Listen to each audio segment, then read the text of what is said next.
Bonjour et bienvenue sur le podcast où l'on parle des solutions pour faire face au TOC et à l'anxiété. Je m'appelle Antoine, je suis un ancien grand anxieux et moi aussi j'ai eu de nombreux TOC. Aujourd'hui, je suis devenu psychopraticien et coach. J'accompagne les personnes à dépasser leurs petites mais aussi leurs grandes peurs. Avec ce podcast, je souhaite vous partager les clés que j'aurais aimé connaître plus tôt. Saisissez-vous de celles qui vous conviennent parce que oui, il est possible d'aller mieux.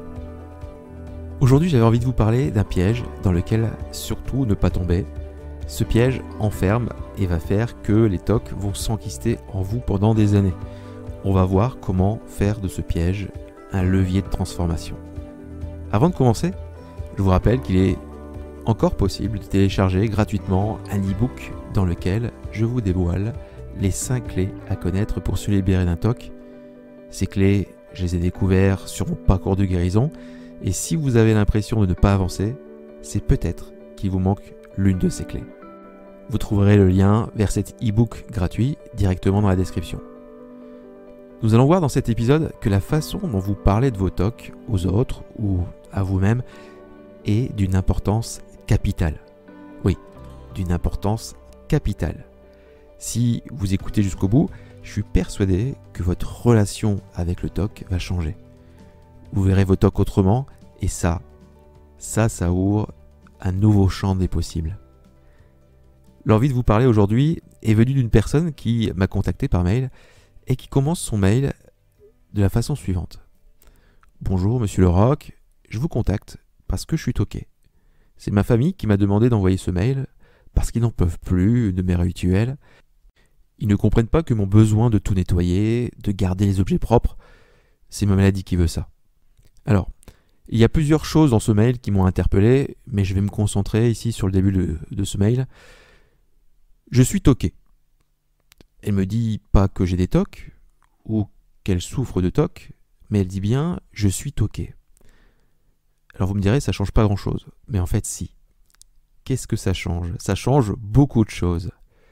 Les simples mots « je suis » sont le début d'une formule. Alors pas une formule magique, mais une formule tout de même très puissante. Tout ce qui est derrière un « je suis » va définir la personne que vous êtes. Se dire « je suis toqué » revient à intégrer le TOC à son identité et le TOC finit littéralement par vous définir. Où est le problème ?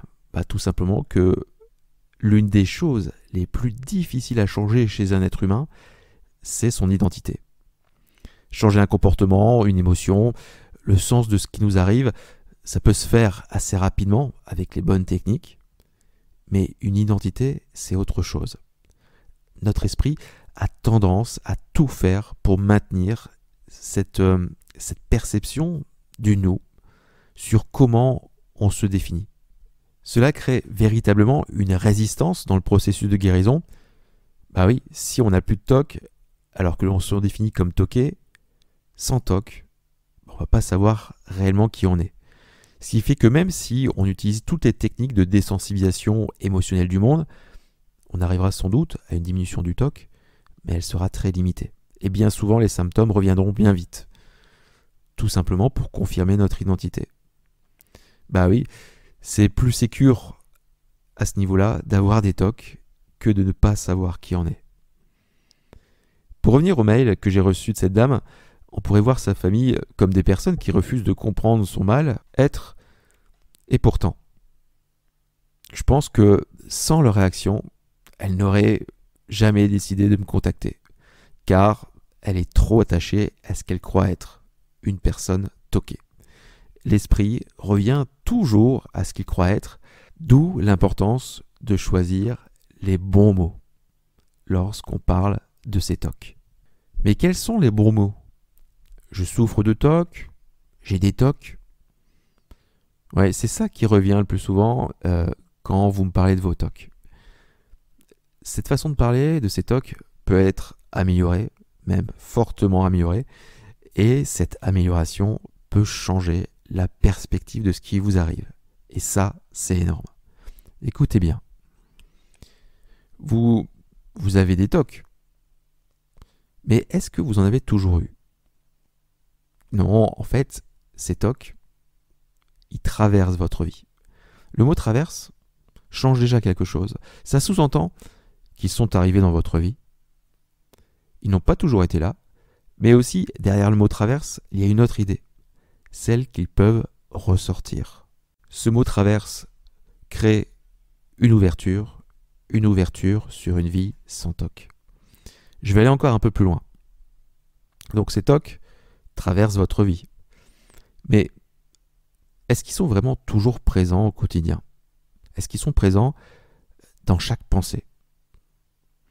Je pense que non. Ils sont présents qu'à certains moments de votre journée ou même certains moments de votre semaine. Donc finalement, vous traversez une période de vie où certains moments sont gâchés par le TOC. Est-ce que vous percevez la différence dans le poids de ces deux phrases? J'ai des TOC et je traverse simplement une période de vie où certains moments sont gâchés par un TOC. La deuxième phrase est plus longue et pourtant elle est plus légère. Vous ne trouvez pas? Tiens, ça me rappelle quand moi aussi, il y a eu un moment où j'ai pu goûter à cette légèreté, à ce changement de relation avec mes TOC. C'était en faisant un test sur Internet pour évaluer mon TOC. Je fais le test et finalement, le résultat m'a vraiment surpris. En fait, je souffrais plus de TOC. Alors, c'était un peu bizarre parce que j'avais encore pas mal de pensées obsessionnelles. Et j'ai découvert qu'en réalité, je souffrais de SOC, un syndrome obsessionnel compulsif. C'est une forme de TOC, mais qui est tellement petit qu'on va lui donner un autre acronyme. Rien que ce changement d'acronyme m'a donné finalement le sentiment que cette montagne à gravir pour me sortir de mes TOC était beaucoup plus petite et donc forcément accessible. Et ça change tout. Sans forcément partir dans un cours de linguistique, nos paroles, nos mots sont une force qui oriente jusqu'à notre identité, nos possibilités de guérison. Les mots changent notre expérience de la maladie. Et j'ai une question pour vous. Est-ce que vous utilisez cette force contre vous ou pour vous?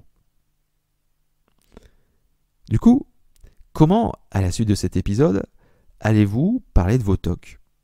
Comment vous allez en parler pour diminuer l'emprise qu'ils ont sur vous? Donc prenez, après cet épisode, un bout de papier et notez comment vous pourriez parler de vos TOC pour changer la perspective de vos TOC. Je vous ai parlé de SOC, mais ça peut être aussi, je sais pas moi, féminiser le mot. Un TOC, une toquette, quelque chose comme ça, qui permettrait de changer cette perspective. Et aussi, est-ce que c'est vraiment toute votre vie qui est affectée? Il n'y a qu'une partie de votre vie peut-être qui est affectée par le TOC. Essayez de modifier ça et voyez ce que ça change. Voilà, cet épisode touche à sa fin. Si cela vous a aidé, c'est que cela pourrait aussi aider d'autres personnes et c'est là que vous pouvez aider les autres. Comment? Tout simplement en rendant plus visibles ces informations. Et il y a plein de moyens pour ça, vous les connaissez. Partagez, likez, notez ce podcast ou même transmettez à votre thérapeute ce podcast. Oui, c'est un truc qui arrive. Ceci afin de créer un cercle vertueux. Un cercle vertueux qui permet de casser le cercle vicieux des TOC. Parce que oui, il est possible d'aller mieux. À bientôt.